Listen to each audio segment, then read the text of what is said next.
At this time, I'm honored to present this year's valedictorian, Mr. Sam Wyan.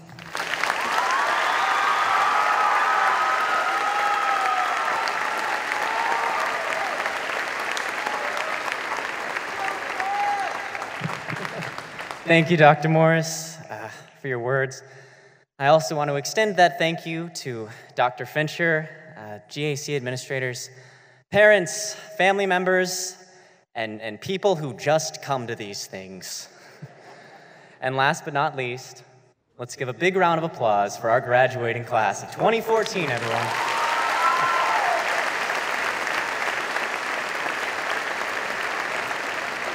Now look, I'm not going to be that valedictorian who panders to his class.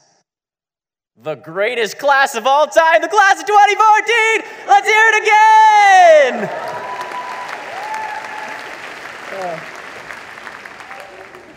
And can we give Miles Ingram another round of applause, everybody? How about our salutatorian? Yeah, I like to hear that. It makes me feel more comfortable. Miles, that was a great speech. You know, anytime you mix Latin and dragons, it's going to be a good one. It really is a blessing to share this ceremony with Miles. He's been one of my best buddies for a while now, and you know, despite our battle in GPA, we're really close. You know, there's absolutely no bad blood between us. Would you agree, Miles? Well, okay, he's making a face. But one thing we can agree on is that valedictorian and salutatorian, we get a really bad rep. Some might even call us, and do I even say it? Nerds. No, it's offensive.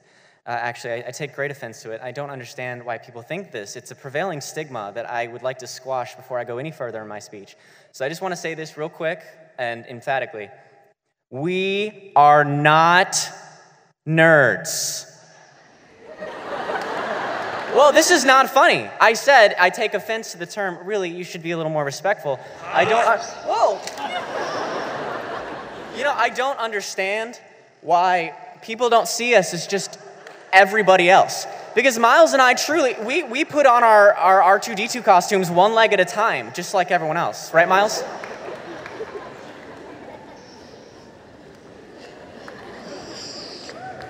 You know, thank you.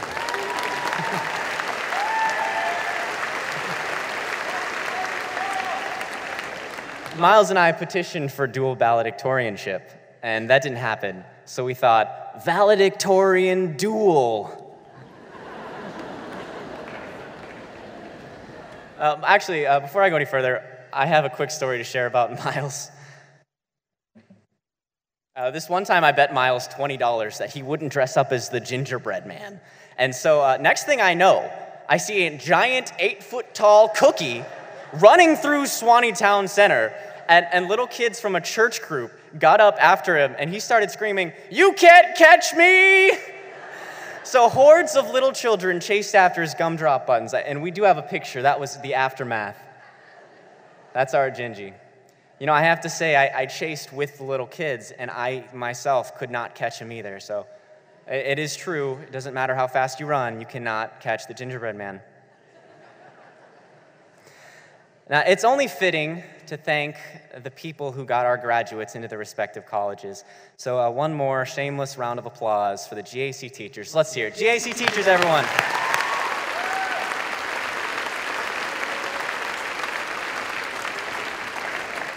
You know, teachers, you really did learn us good.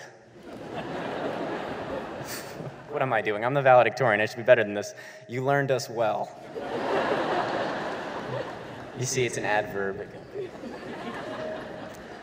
I grew up in a household with this one rule that I think really helped me. And my mom was emphatic about it. Books and music are free. We could buy any book or any song we wanted without having to feel guilty about it, my brother Jack and I. And of course, I understand that this was a privilege, but what it did was it created an addiction to read and write and to watch and analyze. My friends can attest to this. We go out to the movies at least once a month, and every time I absolutely ruin the movie because I try to dissect and dig my hands into the symbols and themes of the movie. like a literary baobab. And the funny thing, too, is it's not like we're watching sophisticated movies. I'm talking about the cultural significance of Wreck-It Ralph. Now, because of my mom's rule and my proclivity for analysis, I tend to view everything in songs, books, and movies. And I'm sure most of you do the same thing. The Vienna mission trip last year is a great example. I can't think of the Vienna mission trip without remembering Life of Pi. Now, let me set the stage. We're on a 22-hour string of flights from Atlanta to Paris to Amsterdam and finally Vienna. I'm sitting next to Alex Wan and Brett Schofield, and there is nothing to do on this plane except the in-flight movie, Life of Pi. And we tried everything to keep ourselves entertained. We'd already taken naps on each other's shoulders thinking that that would pass the time. It didn't work. And so we had to force ourselves to get excited about this movie. And the next thing we know, boom, we're 3 hours into this epic movie about a small boy from India, spoiler alert, stranded on a lifeboat with a Bengal tiger he names Richard Parker. And we are so excited. Brett's already considering buying a Life of Pi t-shirt. I've memorized like 30 digits of pi just in tribute to this movie. We've got a mystical journey with animals fighting on a small boat, phantasmagorical winds, a human-like island with Star Wars-like plant life. We are 3 hours into this movie and we have no idea what it means. We have no idea what's going on, and there were so many symbols and colors. Well, Pi finally gets back home and tells his story.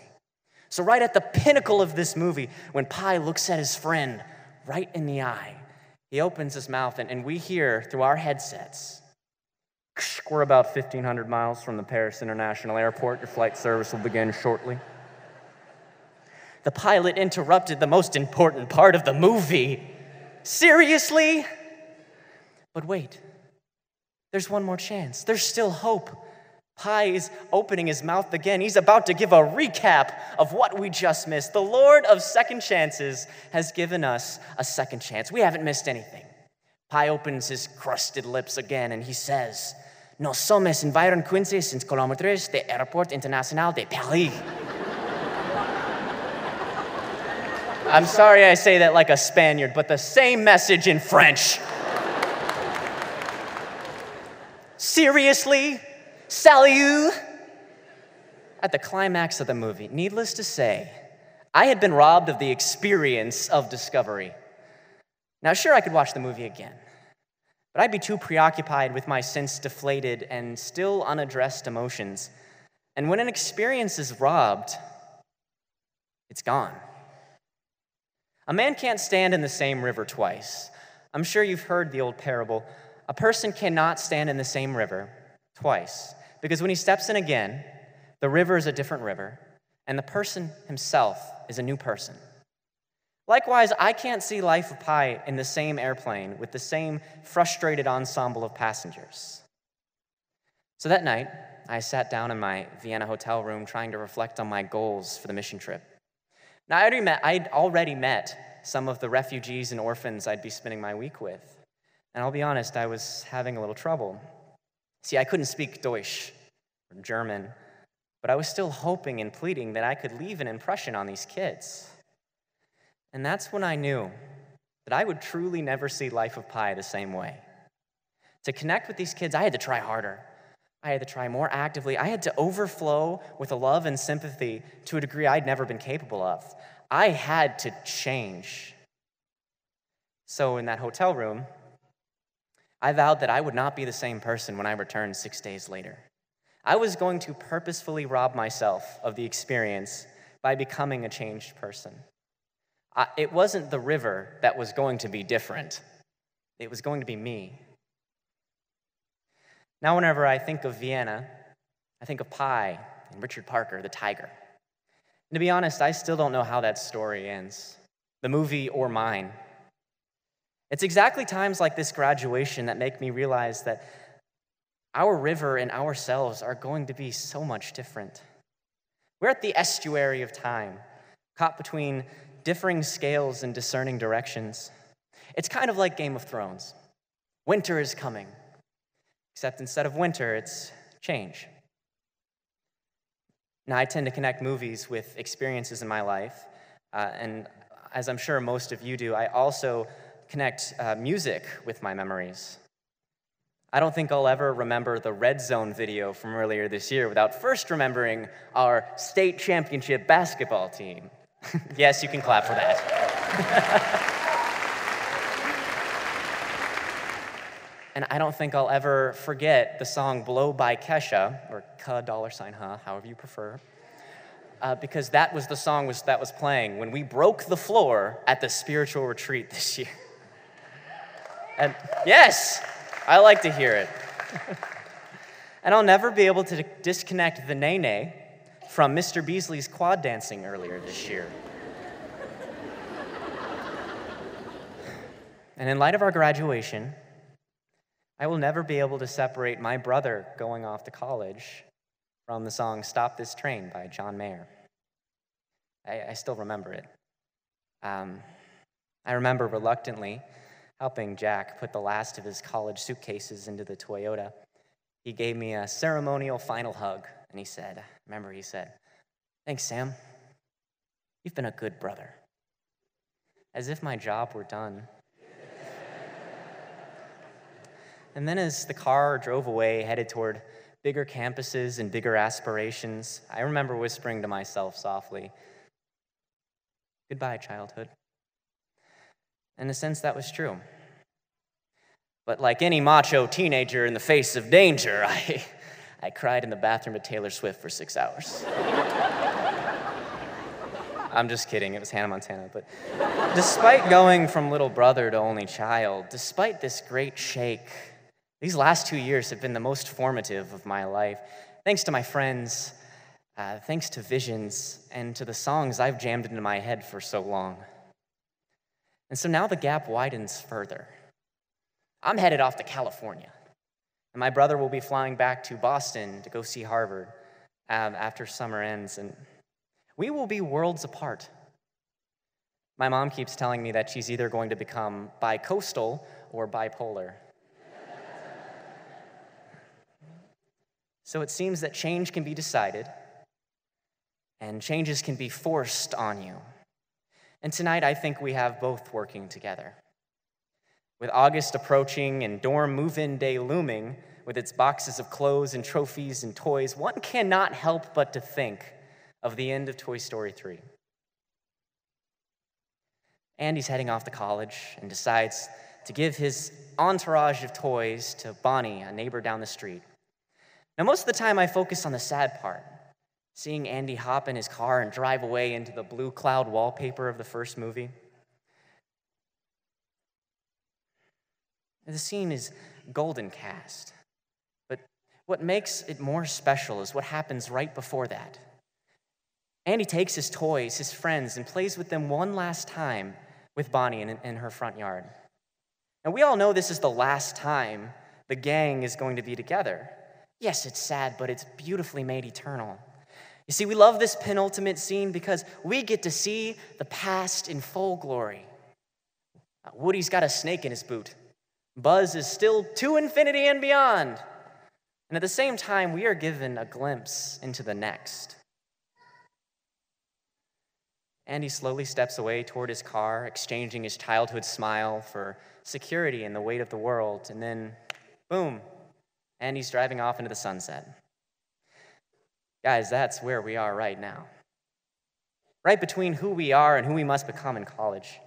But I want from you so much more than the ending of Toy Story 3. I want for you so much more than the ending of Toy Story 3. Because change is forced upon us. And we also have the power to change ourselves if necessary. But there must be a point when we refuse to. Now, Andy didn't take his toys to college. But I say bring them. I say bring Woody and Buzz. Bring Mike Wazowski and your favorite teddy bear. I, for one, am bringing my Pooh Bear to Palo Alto. I even made him a Stanford shirt to go along with the occasion. Jessica Pickens, I want you to bring those American Girl dolls to Georgia. Carter Kleinbell, I better see that orange koala bear in your Pepperdine dorm room. Kelly Jones, that baby Kate doll from Arthur should be in your bed every night in college. Ansley Tolbert, bring Binky the rabbit to Samford. Isaiah Wilkins, don't you dare be ashamed of your Snoopy. You're King Za. He's royalty too. I say this as a romantic because while a sibling may have to leave, while you may see the need to become a new man in the river, I hope that one thing stays constant. That you carry with you the arsenal of smiles that brought you here, and you continue to parade them. Because this Pooh Bear represents more than our childhood memories, but the foundation that we've been given by mom and dad, and by, you guessed it, GAC.